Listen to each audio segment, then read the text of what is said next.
कश्मीर की राजनीति में आखिरकार वही हुआ जिसकी संभावना थी, जिसकी आशंका थी। जुमा जुमा एक महीना भी नहीं होता गुपकार गैंग को बने हुए, अब उसका टूटने की, आपस में तकरार की खबरें आने लगी है।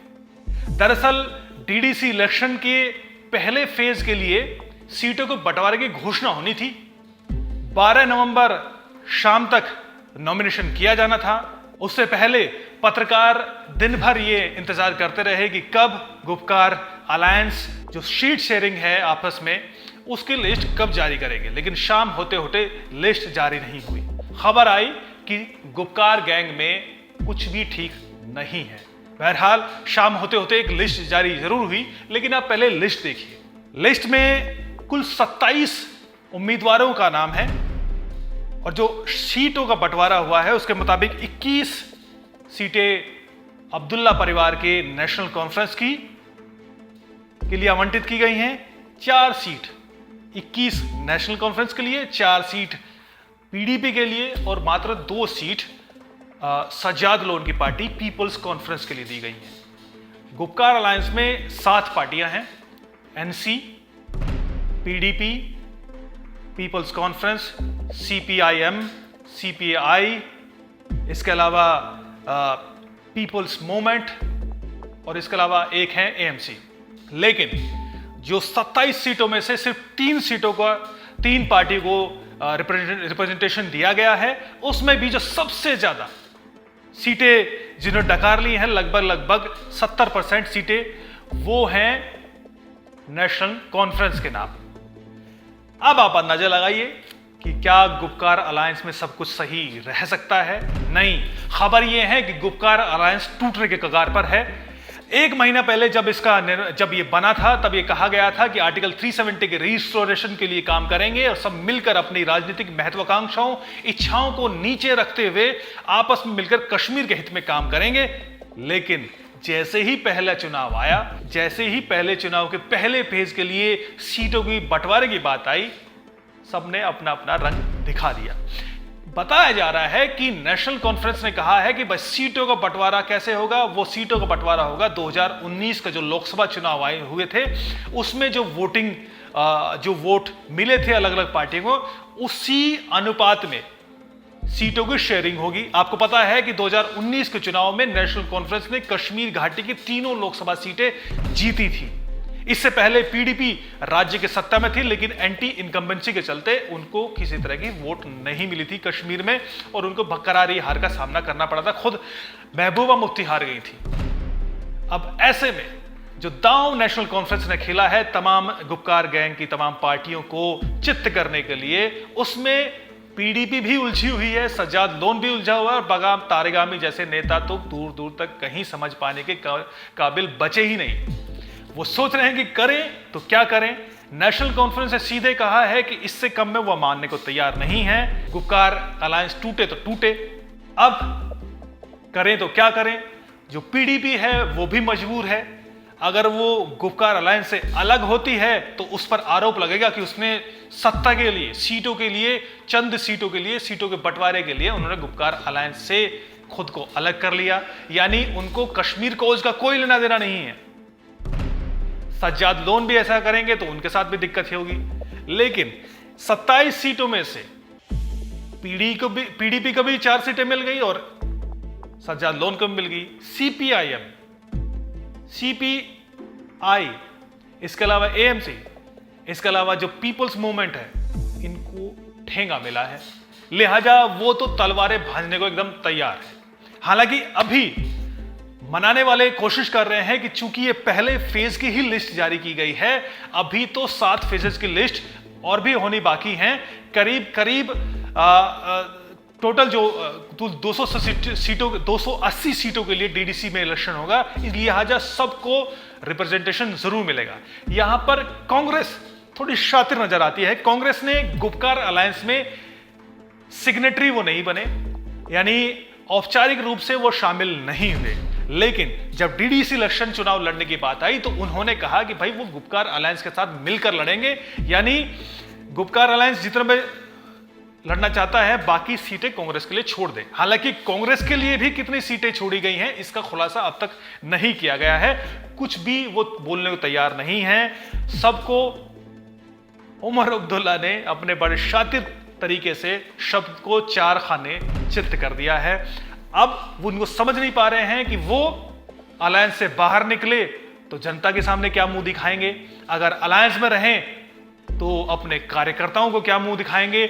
जो कार्यकर्ता सालों से लगे हुए थे सब अपने अपना अपना अपना रिप्रेजेंटेशन पाने के लिए, अपना को आगे बढ़ने के लिए, उनको उम्मीद थी कि डीडीसी इलेक्शन में उनको आगे बढ़ने का मौका मिलेगा, लेकिन पीडीपी के कार्यकर्ता नाराज हैं, पीपल्स कॉन्फ्रेंस के कार्यकर्ता नाराज हैं, और बाकी 3-4 जो छोटी छोटी पार्टियां हैं उनके कार्यकर्ता तो अभी भी एकदम तैयार हैं गुपकार अलायंस से बाहर निकलने के लिए। यानी अगर आप मिलकर लड़ते भी हैं तो उसको देखकर लगता है कि दरअसल आप तो अब्दुल्ला परिवार को आगे बढ़ाने के लिए लड़ रहे हैं, इसमें गुपकार अलायंस का फायदा कहां है। ये तो सीधे सीधे उमर अब्दुल्ला को आगे बढ़ाने के लिए ये अलायंस किया गया है, ये नतीजा है।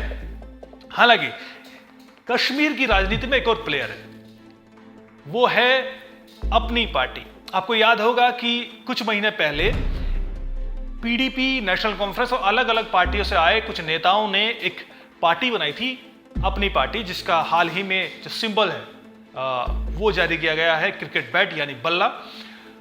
उन्होंने कहा था कि आर्टिकल 370 हटने के बाद जो कुछ हुआ, जो बदलाव हुआ है, उनको वो स्वीकार करते हुए आगे कश्मीर की भलाई के लिए काम करेंगे और कश्मीर के विकास के लिए काम करेंगे।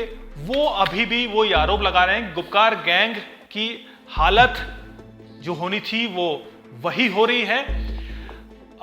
उमर अब्दुल्ला परिवार के जो के दादा थे शेख अब्दुल्ला, जो कि आज़ादी की बात करते थे, जो कि स्वायत्तता की बात करते थे, उनको ये बात समझने में 22 साल लग गए कि भाई भारत से अलग होकर वो कहीं नहीं जा सकते।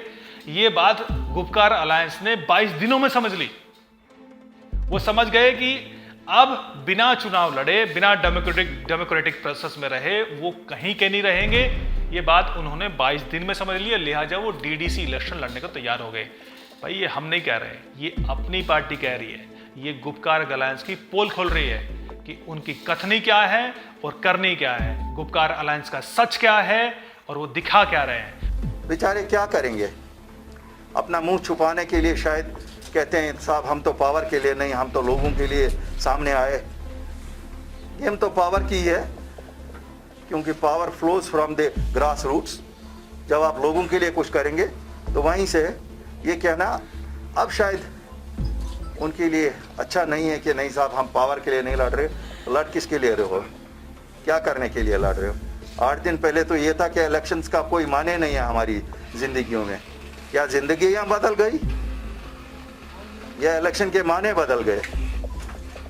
बहुत मुबारकबादी देता हूं उनको कि उन्होंने ये सही फैसला एक लिया, जज्बाती नारों से निकल के, क्योंकि इन जज्बात में हमारे नौजवान बह जाते हैं। मुझे लगता है जम्मू कश्मीर रियासत की खुशकिस्मती है कि हमारे इन सियासी रहनुमाओं ने जज्बात को बाला ताक रख के प्रैक्टिकल जो चीज़ है वो ये है कि अगर कुछ मिलना है वो इन्हीं लोगों को, इन्हीं इलेक्शंस के ज़रिए मिलेगा। लोगों की डेवलपमेंट के बिना कोई भी रोल किसी पॉलिटिशियन का नहीं है। कोई मुझे कहेगा कि पंचायत में इलेक्शन से मैं कोई वापस ला रहा हूँ, अगर 2018 में बाइकआउट था, यही पंचायतें थी, अगर तब कहा गया कि बाइकआउट करेंगे 370 और 35A के लिए, आज क्या उसके बाद जब पार्लियामेंट का आया उस दिन नया डोंग था, उस दिन उसमें तो कोई बाइकआउट नहीं किया। उस दिन का इलेक्शन लड़ेंगे 370 और 35A लाने के लिए। फिर बदकिस्मती हमारे लिए 2019 5 अगस्त को सब कुछ लिया गया, लेकिन वहीं बेरेजमान वहीं है। वो भूल ही गए कि इलेक्शन किस लिए लड़ा था, उसी वादे पे लोगों से वोट ले गए थे। हम लोगों ने भी दिए, हमने भी, हमारे पास जो पूंजी थी हमने भी उनको हाथ में थमा दी कि साहब ले लो, आप बचाने निकले हो। हमारी सियासत सच पे मबनी है। आपने देखा 1 साल पहले जब हमने कहा कि साहब सच ये है कि हमें ज़मीनों का तहफ़्फ़ुज़, नौकरियों का तहफ़्फ़ुज़ और स्टेटहुड वापस लानी है। आज भी ये एजेंडे में है हमारे। कुछ चीज़ें हुई, कुछ चीज़ें हमारी मर्ज़ी के मुताबिक नहीं हुई, हम वादाबंद हैं और इंशाअल्लाह सब पूरा करेंगे। उसी सब चीज़ों को हासिल करने के लिए शफीक साहब और इनकी एसोसिएशन हमारे साथ मिली है। और अगर कहा जाए कि हमने क्या किया, मुझे लगता है कि मुझे कोई शर्म नहीं है ये क्रेडिट लेने में कि 22 साल जनाब शेर कश्मीर शेख मोहम्मद अब्दुल्ला साहब को लगे रियलाइज़ करने में कि सही रास्ता क्या है। शायद 1 महीना नहीं लगा people's alliance for Gupkar declaration वालों को रियलाइज़ करने में कि प्रैक्टिकल यही है, और वो इस रास्ते पे आए जिसमें जम्मू कश्मीर रियासत का मफाद है। और मैं उनको मुबारकबादी इसलिए दे रहा हूँ कि उन्होंने बहुत जल्दी रियलाइज़ किया, क्योंकि इमोशन से हम अपने बच्चों को उनका फ्यूचर ख़राब करते हैं और कुछ हमें हासिल नहीं होता। शुक्रिया। बहरहाल खबर यह है कि कुछ भी गुपकार अलायंस में ठीक नहीं है। हालांकि अभी भी ये समझौता करने की कोशिश की जा रही है कि आने वाले जो फेजेस हैं उसमें सीटों का सटीक बंटवारा हो, सबको सही तरीके से रिप्रेजेंटेशन मिले। अगर अगले फेज में ऐसा नहीं होता है तो आने वाले 1 हफ्ते में आप देखेंगे कि गुपकार अलायंस का हाल वही होता है जो कि भारत सरकार ने, भारत की संसद ने आर्टिकल 370, आर्टिकल 35A का किया है। और यहाँ पर इस पूरे खेल में कुछ अगर कोई विनर दिखाई देता है और जो शातिर खिलाड़ी दिखाई देता है वो है अब्दुल्ला परिवार। जरा बच के रहिए।